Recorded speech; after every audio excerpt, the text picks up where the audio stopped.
Your Excellency Sheikh Mohammed, Egypt and national security are all at stake, and thank you, Mr. President. I thank the representative of Egypt for the statement. The representative of Pakistan has asked for the floor to make a further statement. I give them the floor. Thank you, Mr. President. I am obliged to take the floor to respond to some comments. The representative of Israel perhaps did not listen attentively to all council members and other speakers in today's debate. And in our view, it is unacceptable, indeed ludicrous, for an aggressor, an occupier, a serial violator of UN Charter and international law, that is Israel, to abuse this chamber and disrespect the sanctity of this council. And this is not the first time. And by pointing fingers on others, baseless assertions primarily aimed at masking its own illegal actions and violations of international law. President, but that's not at all surprising. It is an occupier that does not listen to anyone,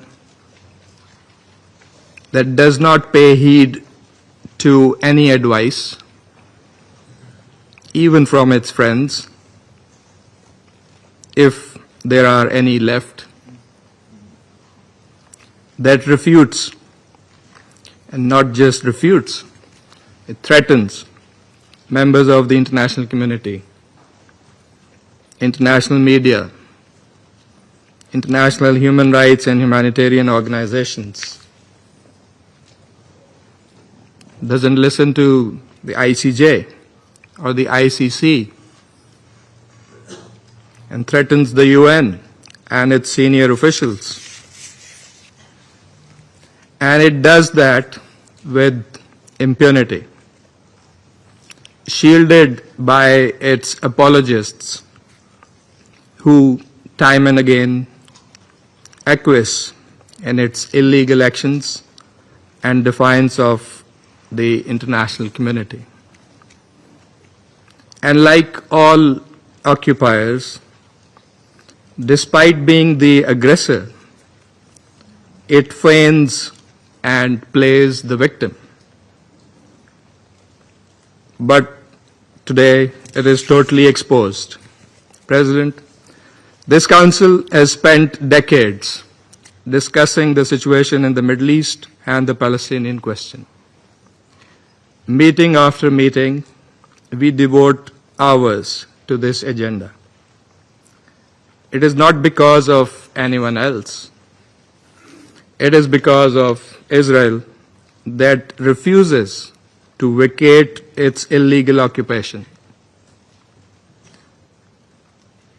and that blatantly violates the resolutions of this Council. It's because of that we have these discussions. Israel also chose to refer to an unrelated incident and make misleading remarks regarding Pakistan in an effort to justify its own illegal actions and violations of international law.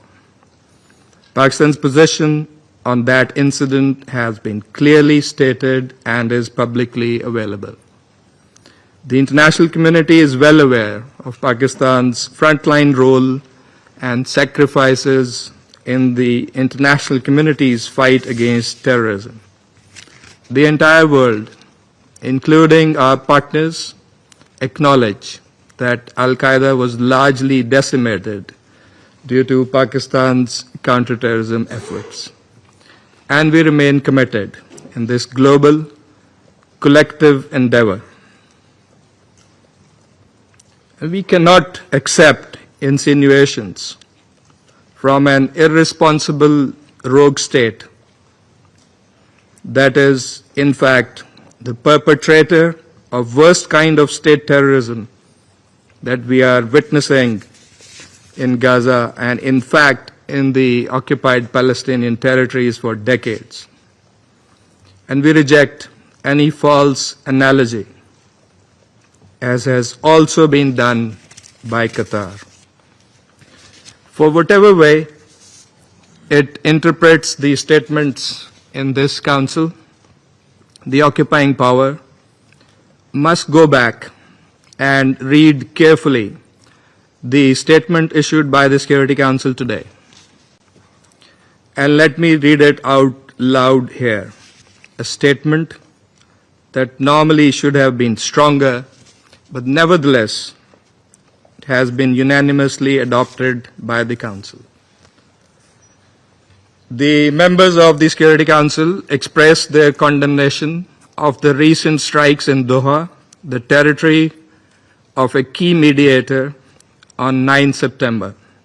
They expressed deep regret at the loss of civilian life. Council members underscored the importance of de-escalation and expressed their solidarity with Qatar. They underlined their support for the sovereignty and territorial integrity of Qatar in line with the principles of the UN Charter. Council members recalled their support for the vital role that Qatar continues to play in mediation efforts in the region and alongside Egypt and the United States. Council members underscored that releasing the hostages, including those killed by Hamas, and ending the war and suffering in Gaza must remain our priority. In this regard, they reiterated the importance of the ongoing diplomatic efforts of Qatar, Egypt, and the United States, and called for the parties to seize the opportunity for peace. That is why we are here this afternoon in this council. I thank you. I thank the representative of Pakistan for the statement. The representative of Israel has asked for the floor to make a further statement. I give them the floor. Thank you, Mr. President. You know, if the distinguished colleague from Pakistan wanted to read the statement, he could have done it at the beginning of the session. But I want to refer to your words. You know, maybe you got offended from the word of my speech, and I apologize for that. But I make sure that in my speech I stick to the facts. And the fact is that Osama bin Laden was killed in Pakistan, and no one condemned